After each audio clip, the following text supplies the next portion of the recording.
社會對安全套有好多唔同嘅迷思，所以 Sagami 嘅企業社會責任計劃商務工坊 Sagami Workshop 透過帶領參加者代入 Sagami 喺工場生產嘅過程，了解 Sagami 作為一個認真、堅持高品質嘅品牌，點樣認真製作安全套，再交到消費者手中，亦會解答大眾關於安全套嘅各種疑問。自2014年起， Sagami 已經舉辦咗多場工作坊，合作單位包括大學、大專院校同 NGO 等等。而呢一次 Sagami 嚟到香港道教聯合會青松中學，為一眾老師同埋中五、中六嘅同學舉辦商務工坊。參與嘅師生覺得活動點呢？而校方又點解會邀請 Sagami 到校舉辦工作坊？一齊嚟睇下啦！我係香港道教聯合會青松中學蔡子良校長。喺學校雖然咧性教育都係一個都既定都要去教學生嘅一個課程或者範疇，咁但係因為都係會比較保守啦，同埋避忌，咁所以有時可能去到個性教育咧，我哋都會依循翻即係教育局嘅規章啦去處理啦，即係個彈性好似唔係咁大。咁因為喺中學教育裏邊啦，咁小朋友嘅年紀就啱啱係青少年期啦，可能對於性嗰個嘅一啲嘅一啲嘅接觸啦嚇，或者即係對於一啲嘅知識嘅追求咧，係即係比較係有確實嘅需要嘅。咁當然啦，係一啲嘅課程，例如科學科，佢哋都會學嘅。咁但係只係可能係一個理論性啦。咁但係喺日常生活咧，我知道咧喺而家嘅現行制度喺大學裏邊咧，其實都一定好大力咁推行呢一個即係性教育啦，或者點樣有一啲安全嘅性行為嘅一啲嘅知識啦，咁其實中學學生我哋都覺得係必須要有呢一個知識嘅。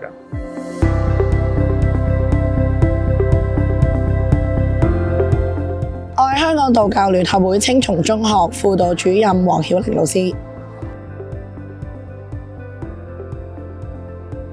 其實喺學校推行性教育嘅挑戰，我諗有幾個嘅。第一就係個時間啦，因為始終課時啦就冇一個專門係課性教育嘅課時，即係俾到學校去做一個性教育。咁而家其實我自己啦，本身都係教科學嘅，咁一啲性教育咧都可以喺中一啊或者中二嘅課堂咧，就都可能有大約1個鐘左右嘅時間去即係講一啲關於性教育嘅課題。但係你話真係講性教育嘅時間咧，其實就真係冇一個完整嘅時間啦。咁另外第二個挑戰其實就係即係一啲訓練啊，因為始終我哋老師啦，其實係欠缺一啲專業嘅訓練咧，即係讓我哋去有一啲足夠教授性知識嘅即係訓練。咁所以其實即係我諗呢兩個係一個好大嘅挑戰啦。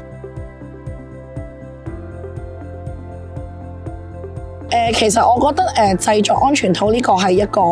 即係引入方式啦。始終同學仔喺學校接受性教育，好多時形式都好受限，例如係講座啊，或者一啲工作坊啦，即係都係一啲單向接收。咁而其實我覺得呢個活動好特別啦，因為第一可以讓同學真係自己製作一個安全套。咁而喺製作嘅過程，我都知道即係都會有一啲性知識嘅教授啊，例如點樣使用安全套啊，或者點樣挑選一啲安全套啊。其實呢啲咧我自己諗翻我讀書嘅時候都冇人教過我哋嘅。咁有一個咁樣嘅活動，真係讓同學去親身接觸製作安全套，再用呢一個引入去學習一啲關於安全套嘅性知識，我自己就覺得好特別，同埋一定會令同學印象好深刻咯。初中嘅科學科啦，其實因為我哋會學生殖啦，咁我哋中間都會去教一啲避孕嘅方法啊。咁避孕嘅方法其中一個我哋都知道係安全套啦。咁而其實我哋高中嘅性教育課程咧，其實我哋每一年都有2次嘅，係啦。咁其中中四啦，我哋都會教同學點樣使用安全套嘅，係啦。咁我哋都會有啲道具啦，同埋我哋都有安全套咧去教同學使用，但係其實都只係嗰1次啦。咁所以其實我會覺得呢個活動都好好嘅，都真係讓同學啦多啲時間，亦都多角度去接觸安全套，咁令到佢哋即係個印象更加深刻咯。我自己覺得係即係非常之必要嘅呢件事。Sagami 一直致力提高安全性行為嘅意識，所以將商務工坊分為設計、生產同埋品質檢測3個環節，確保年輕人喺第一次使用安全套之前就已經能夠掌握正確嘅使用方法，從而達到避孕同埋防止性病傳播嘅效果。喺設計嘅部分，我哋會講解安全套嘅規格、包裝、唔同嘅製作物料同埋尺寸，幫助參加者深入認識安全套。之後，參加者會使用100年前嘅技術，體驗生產部係點樣製作一個乳膠安全套。最後，我哋會分享安全套喺出廠前進行嘅品質檢測，講解唔同嘅程序可以點樣確保安全套嘅效能，亦都會探討潤滑液嘅具體作用。完成晒成個工作坊之後，我哋仲會頒發證書俾參加者。到目前為止，日本、香港、台灣同新加坡已經有合共超過2500個參加者參與過商務工坊。你好啊，我係青松中學嘅譚老師，我係任教中文科。我係麥老師，都係任教中文科嘅，同時係輔導咗一位老師。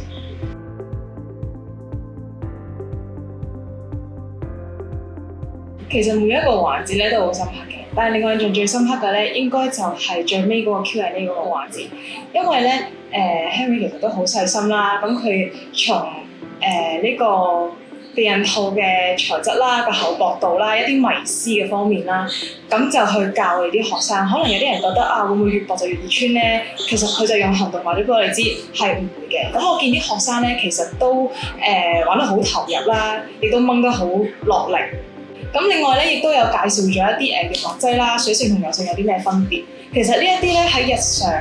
嘅教學入邊咧，其實係唔會教到嘅。咁如果等到佢哋真正去接觸性呢樣嘢嘅時候，先至再知咧，其實就太遲啦。換着我咧，其實我都唔係太清楚原來有呢啲咁樣嘅分別。所以咧，令我最印象深刻嘅咧，應該就係呢一個環節。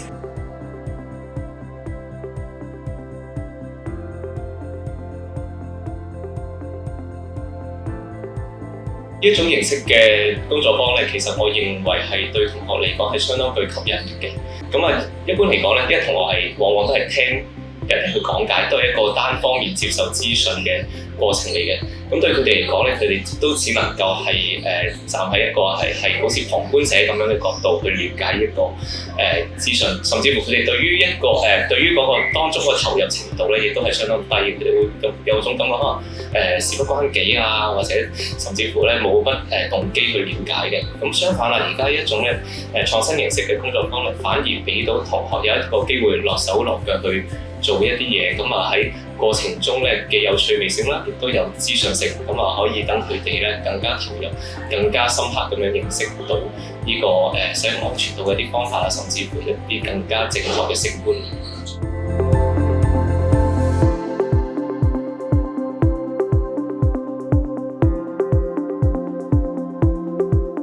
其實今次嘅工作坊咧，我覺得係比我預期嘅反應係好嘅，因為其實開頭我都會估啲同學仔會唔會都尷尬啊，即係例如去到中間有啲位係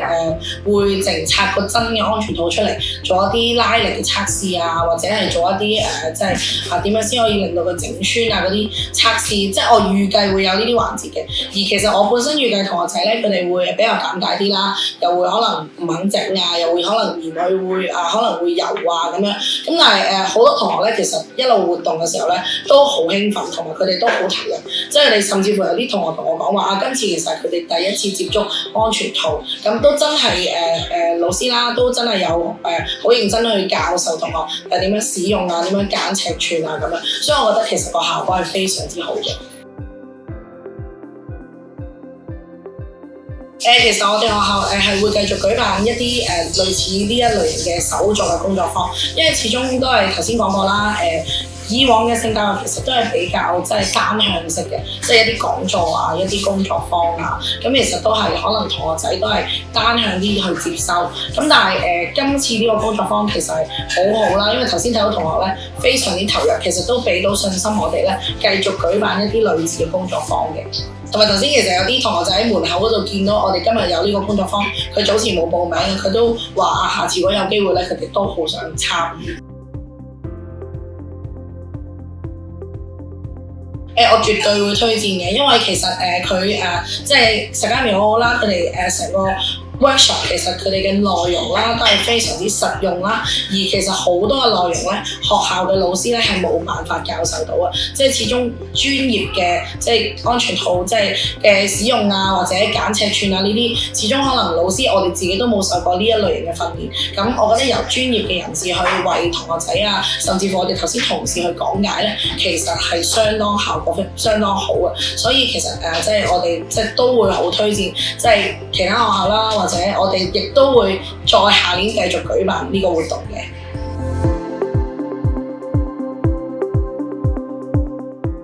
今日就體驗咗一個手工製作condom 安全套嘅工作坊，我哋都學習咗好多去用安全套嘅知識啊，同埋了解咗好多安全套嘅用法同埋製作方法。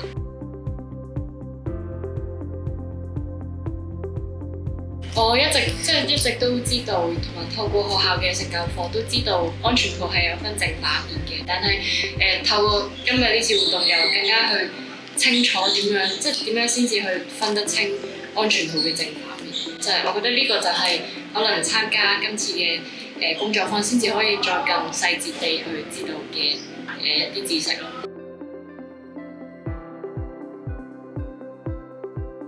會啊，因為我覺得呢一個工作坊係可以俾好多人知道，其實安全套嘅分別啦，同埋亦都唔係咁容易爛咯。我會推薦其他同學都會參加呢個工作坊。如果你所屬嘅教育機構或 NGO 有興趣舉辦商務工坊，歡迎瀏覽 Sagami 嘅網頁了解更多資訊，亦可以喺網頁揾到聯絡我哋嘅方式。簡單講低你嘅需要，我哋會盡快同你聯絡。希望可以喺不久嘅將來同你攜手，將正確使用安全套嘅知識推廣俾更多嘅年輕人。